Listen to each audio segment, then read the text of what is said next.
can't happen here. But it did. Last year. We the people in a peacetime year lost over 10,000 killed and 40,000 injured. We the people in a peacetime year lost thousands and thousands of homes, schools, hospitals, factories, and churches. Losses the nation can replace only at tremendous cost. In peacetime, we the people on thousands of our farms lost buildings, equipment, and harvests. Harvests which are sorely needed to feed the hungry all over the world. And finally, we the people lost 31 million acres of timber. Timber that would cover the whole of New York State. Timber enough to build 140,000 desperately needed homes. It's a tragic story. A story that often begins like this.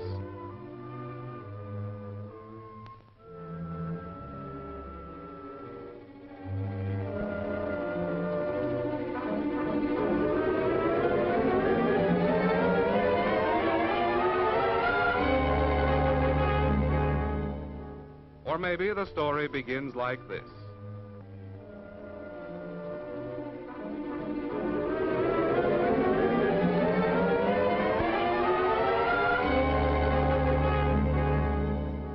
Or again, the story begins like this.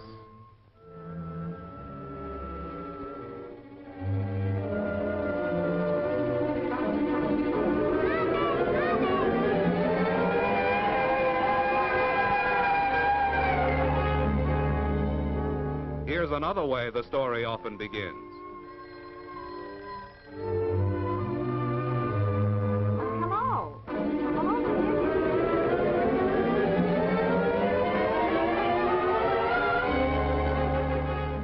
And here's still another beginning.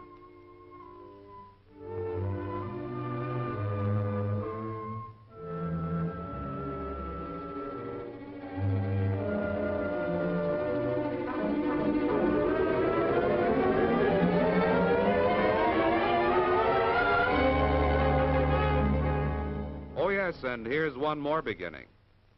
Gasoline, invisible fumes, an open flame. The danger? Well, watch this experiment. You don't see any vapors, but they're there all right. A powerful light reveals their shadow on a white wall. See how these vapors flow out of the container and how they spread. Fumes of gasoline, benzene, and naphtha, when they mix with air, are a powerful explosive. And when they reach an open flame,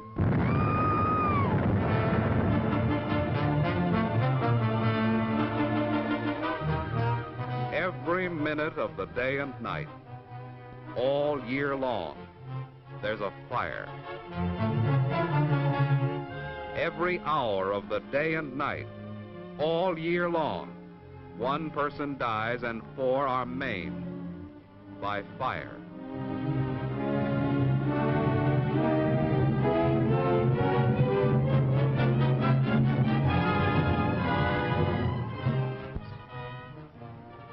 And 50,000 killed and injured. Crimes of carelessness.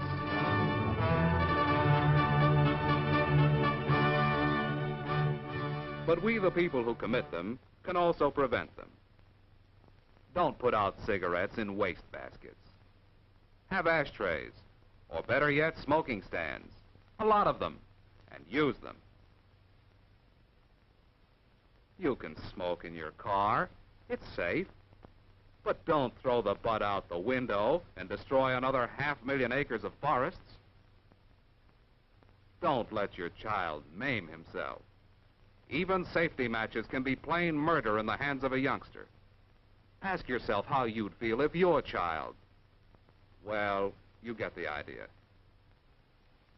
And electrical appliances, they're perfectly safe to use.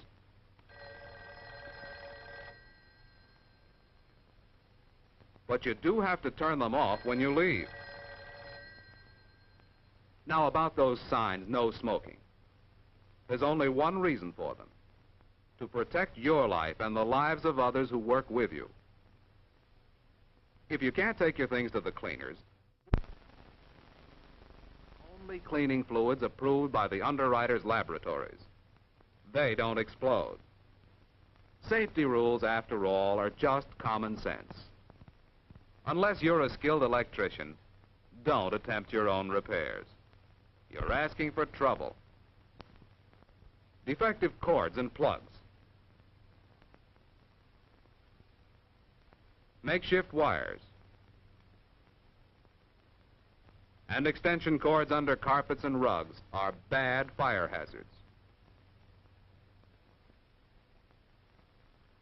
You're asking for trouble, too, when you let rubbish pile up in the basement, in closets, or in the attic. Junk burns too easily. And electric lights are a lot safer to see by than candles or any other open flame. Another common sense rule is to have your heating plant put in good condition at least once a year before the heating season begins. Oil burners, stokers, furnaces, stoves, and pipes that don't work right cause a lot of fires every year. And that fireplace you like so well, it'll keep the sparks from popping out and setting carpets and clothing afire. And don't smoke in bed. You went to bed because you were tired, so you'll probably fall asleep. Too many people have gone to sleep forever by smoking in bed. Stopping fires is a matter of following simple rules, but observing them would avoid 3 fires out of 4. You can be sure that the men whose job it is to protect your life and property will welcome your cooperation. You're protected by expert fire departments, by well-trained men, always ready on a moment's notice to come to your aid. And this is their ammunition: water. And pumping stations distribute that water to hydrants all over your community. And up-to-date fire alarm systems bring the firemen to your house in a matter of minutes.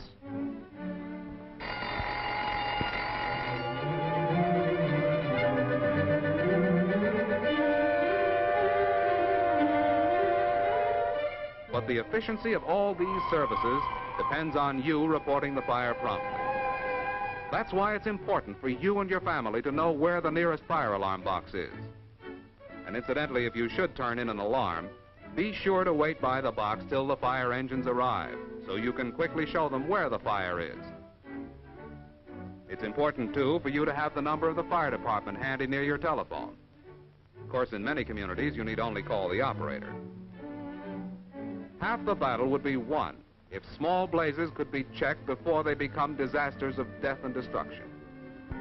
When will this appalling rate of death and destruction come to an end?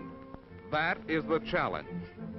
A challenge to every man, woman, and child in the United States. How will you meet this challenge?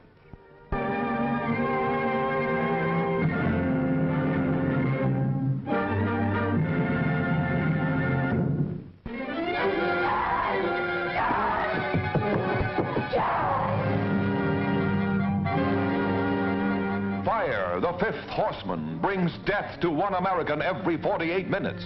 Fires last year killed 11,000 people, made 400,000 families homeless, destroyed property worth $700 million. 3 fires out of 4 never would have happened if their victims had followed only the simplest rules of safety.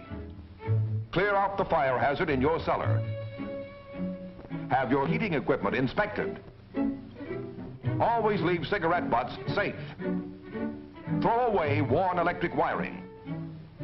Keep the phone number of your fire department in plain sight. Find out the location of your nearest fire alarm box. Stop fire, the fifth horseman. Join now in your community's Fire Prevention Week. Prevent fires, save lives.